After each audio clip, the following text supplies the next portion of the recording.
Guys, alam kong gising pa kayo ngayon. So ngayong araw nito, gagawa muna tayo ng reaction video sa aking nakita kanina habang napa-scroll ako sa TikTok kanina. May nakita ako na nakakalungkot na video na batang ina. 12 anyos na bata, ngayon nagiging ina na siya. 'Di ba? Kaya panoorin muna natin itong video na ito. Huwag muna kayo mag-react agad kasi hindi nyo pa nakikita yung video. Panoorin nyo hanggang dulo, hanggang matapos, para kung ano bang ipapayo nyo o maging aware naman kayo. O panoorin natin to. Hey. Day, saan kayo dito natutulog? Dito po. Dito? Hala, grabe naman, Day. Napakadumi. Di ba mangangalmot yung pusa? Hindi naman po. Kumusta ka naman? Sakit po yung ipin ko po. Nasa tangipin mo? Sino mga kasama nyo dito, Day? Mga kapatid po ng asawa ko. Day, buti nagkakasya kayo dito. Pag may natutulog po, nasa labas muna po kami. Kapag po may gising na, kami po yung pumapalit po dito sa higaan po. Palitan lang po. Balitan. Kaya pala lagi kang wala dito. Opo. Paano yan? Tulad yan, maulan. Sa Lababendo po kami. Pag maulan, paano? Sa Lababendo po, pumupunta po kami. Doon kayo talaga nag-i-stay. Kawawa naman yung anak mo, Diday. Ha? Dinadalang ko na po siya ng jacket po pag pumupunta po kami doon. Grabe. Talagang hindi kayo magkakasya dito kasi tingnan mo naman, no? Napakaliit lang talaga. Oh. Ilan ang natutulog dito? Madami po. Wala akong masabi, Diday. Talaga napakahirap pala ng sitwasyon mo dito. Nakainom ka na ng gamot? Hindi pa po. O anong oras ka pala nakauwi kagabi? Pag kami po, alas 12 po. Saka na kayo pumunta dito, alas 12. Opo. Oh. Anong nangyari sa labas? Kumita ka naman. Opo, tapos pinambili po namin ng pagkain kaninang tanghali po. Diday, matanong ko lang, paano pag wala kang kinita? Pag wala pong kinita, nanghihingi lang po kami sa kapitbahay ng pagkain. Diday, nakontak mo na ba yung magulang mo? Hindi po. Ang daming nakapanood ng video mo. Anong masasabi mo? Napanood mo ba? Ano naman po akong magawa sa lahat ng sinasabi po nila. Yung sinasabi naman po nila, nandito na po yun. Tapos sinasabi po nila, bata pa lang daw po ako, may anak na daw po ako. Malaking kasalanan daw po yun. Pero binabaliwala ko na lang po. Alam ko naman pong bata pa ako, hindi pa dapat karapat na mag-anak.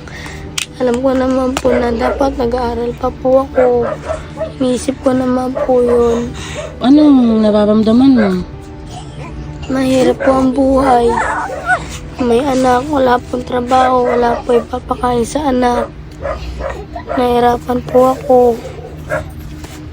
Ayan, nandyan na yan. May anak ka. Anong mga na-realize mo? Mahirap ang buhay. Gusto ko po mag-aaral kasi hindi ko po magawa. Ibig sabihin, nagsisisi ka na, Diday? Gusto ko po magtapos na mag-aral kaso hindi ko po magawa. Pag may nakikita po ako mga batang pumapasok sa school, nagsisisi po ako bakit ganito buhay ko. Sabi po nila sa akin, magandang bata daw po ako. Maganda daw pong makapagtapos daw po akong pag-aaral. Maganda daw po kinabukasan ko. Pwede ka pa naman mag-aral, Day, ah. Pwede mo pa naman ituloy yung pag-aaral mo. So ang nakakalungkot lang sa video na ito, guys, kasi binabalak pa o may balak pa siya siya sanang mag-aral kasi naiinggit daw siya sa mga kabataan ngayon na pumapasok sa eskwelahan. Naiinggit daw siya kasi gusto niya mag-aral para pagkatapos niya mag-aral makapaghanap siya ng trabaho para may maganda siyang kinabukasan. Nandyan yun sa video, sinasabi niya yun. Di ba? Nakakalungkot lang isipin dahil sa mura pa naman talagang edad niya, sa 12 anyos, hindi pa sana siya magkakaroon ng anak. Hindi man lang naranasan niyang magdalaga kasi totally yung 12 anyos hindi pa yan totoo talaga na dalaga na. Yung iba isip bata pa. Kahit malaki na isip bata pa nga. Di ba? Dahil sa 12 anyos niya ngayon, gusto pa niya mag-aral, sabi niya sa video kanina. O, di ba? Panoorin mo natin hanggang dulo.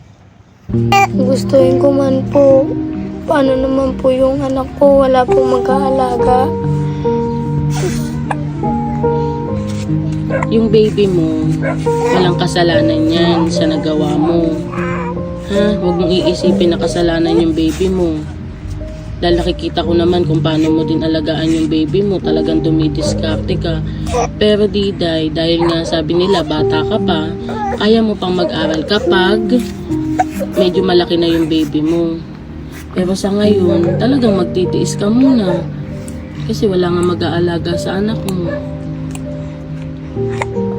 Nakapag-usap na ba kayo ng pamilya mo, Day? Hindi pa po. O ngayon, So, ayun, balik na naman tayo. Kung may mga nakapanood man sa video na ito na aking ginawaan na reaction, counting reaction lang. May makapanood man ito mga kabataan, lalo sa mga kababaihan natin dyan, dapat, kung gagawa kayo na labag sa kalooban ng mga magulang nyo, o yan may kakasayan nyo, dapat, pag-isipan nyo talaga niya mabuti. Dahil, pwedeng sa isang pagkakamali, dyan magbabago yung buhay mo. Pwedeng tumigil ka sa pag-aaral dahil kung magaya ka sa sitwasyon niya, pwede kang tumigil sa pag-aaral. Di ba? Sa murang edad. Alam kong may maraming kabataan ngayon na nasira yung buhay. 12 anyos, 16 anyos na nagkakaroon ng anak. Di ba? Marami akong nababalita na 12 anyos, 14, kahit 14 pa nga, meron na nakakaanak. Pero itong video na ito na aking napanood kanina, ito talaga yung pinakabata na napanood ko na naging batang ina talaga dahil sa edad niyang 12 anyos, nagiging ina na siya. Diba? Nakakalungkot lang isipin. Habang pinapanood ko itong video kanina, hindi ko mapigilang napaluha ako kanina habang pinapanood ko itong video na ito. Dahil nakakalungkot naman talaga isipin dahil sa mura ng edad na sira yung buhay niya. Kung may mga reaction video kayo sa akin na ginawa o nainis kayo sa akin, wala akong magawa sa inyo yan. Kaya peace out na lang. Kasi tumatanghali na, hindi pa tayo nakatulog kasi kagaling namin trabaho. Kaya thank you po. Ito lang po.